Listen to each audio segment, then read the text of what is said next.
Hey guys, what's up? It's IG on the Disposable Gorilla channel.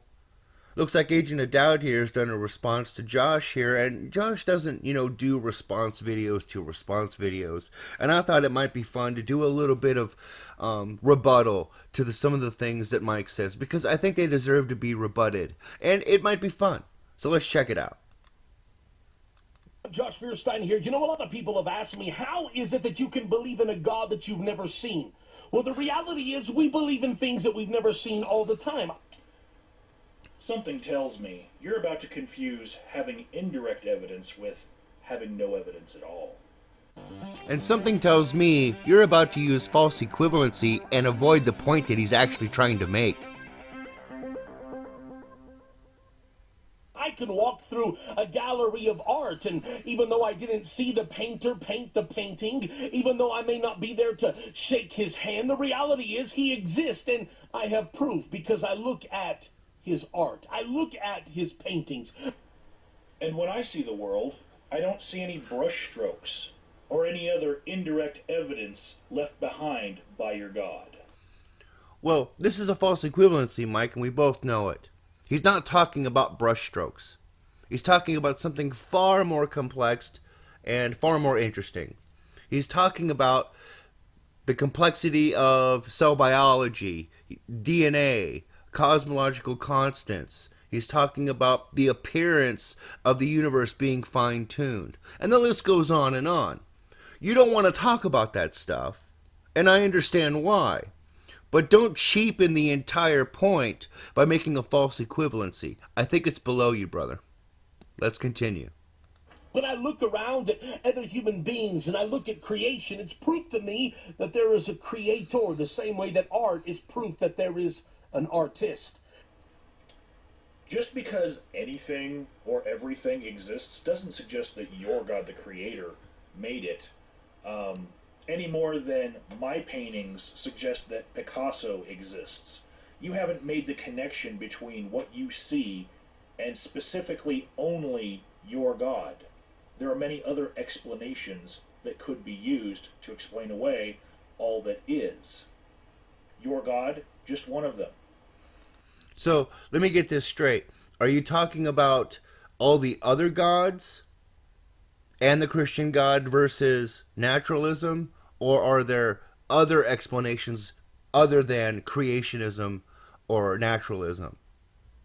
Because the way I look at it is, if you're going to give credit or you're going to assign the possibility of one of the other thousands of gods versus naturalism, well, doesn't that kind of reduce the odds a little bit?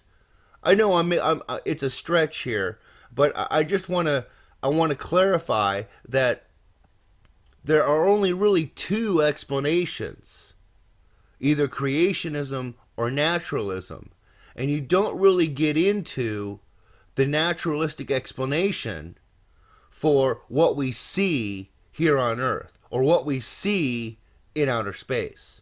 I'm just saying. Let's continue. You know, it is that we believe in things that we don't see every single day, whether it's heat. Well, we feel heat, but we can't see it. I'm guessing that you've never heard of thermal imaging, so since you like fiction so much, I suggest watching the movie Predator. That should explain it to you. But another point, if you can feel something, it's also a valid empirical observation. Okay, I want to make sure that we reiterate Mike's words here. He says that if you can feel something, that it's empirical and can be counted as evidence. And when you feel the differences in temperature, you can take that as evidence that you have experienced. You don't actually have to see in order to experience things empirically and verifiably.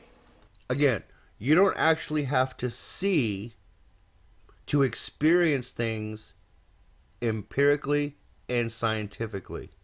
Like the millions of people that claim to feel God's presence in their life and share it with other people who feel exactly the same way.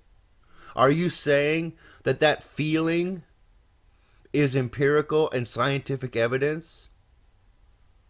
I'd like a clarification, because that's what it sounds like you're saying to me. Whether it's gravity, well, we feel the effects of it, but we've never been able to see gravity. Josh, we don't see gravity, but we do empirically feel gravity's effect on our body, and also through observations that we've made on how gravity is affecting things, we've been able to put satellites into space, mimicking the action of the moon orbiting our planet, and also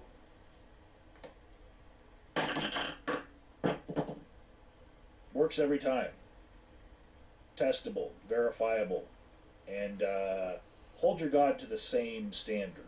The atheist. Okay, well, I agree with Mike here. This is a bad example. The example of gravity as being something that we don't see is a poor example, because we can see the effects of gravity. We can test the effects of gravity and repeat it. So this is a point for Mike. I'm going to concede that he made his point, and it is something that we can test and we can observe, even though we can't see it directly. Let's move on. Cannot even claim to possess the totality of truth. Now, I want to point out this statement that Josh is making. He says the atheist cannot point out the totality of truth. They cannot claim to have objective truth. Now, this is a big topic. This goes alongside with objective morality. And this is a topic that I was really hoping that Agent of Doubt would dive into and we could have a discussion about. But as you'll see, he glosses over it and goes for the easy kill. And so how can they say that he doesn't exist? For there is no proof that he doesn't, and yet my experience is proof enough to me that he does. That doesn't make me better than an atheist. It simply means that I've had an experience that he hasn't had. The same way that maybe I could have went to Disneyland and experienced Disneyland while maybe they haven't. It doesn't make somebody better. It just means that they've had an experience and shared something that somebody else hasn't. Josh, I don't think that your parallel of Disneyland is appropriate for this circumstance.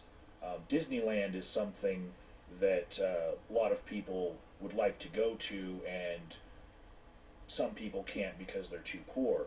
But what is real is something everyone can share in. And I'd say a more appropriate example for you might be Josh might have been dropped on his head as a baby as a kid, and that doesn't mean that we're better than him or he's better than us. It just means that he's had a different experience.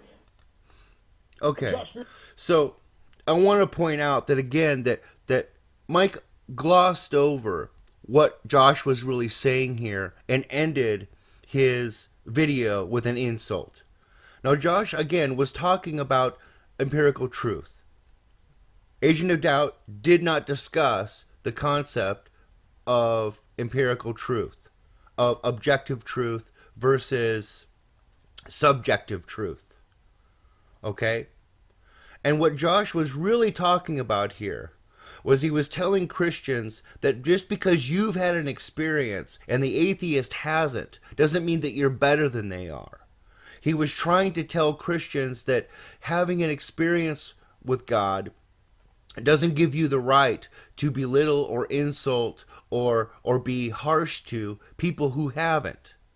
And what did Agent of Doubt do? Agent of Doubt did the exact opposite. He ended his video with an insult by inferring that there was something wrong with Josh's head because he was dropped as a baby. Thanks for watching, everybody. I'll see you on the next one.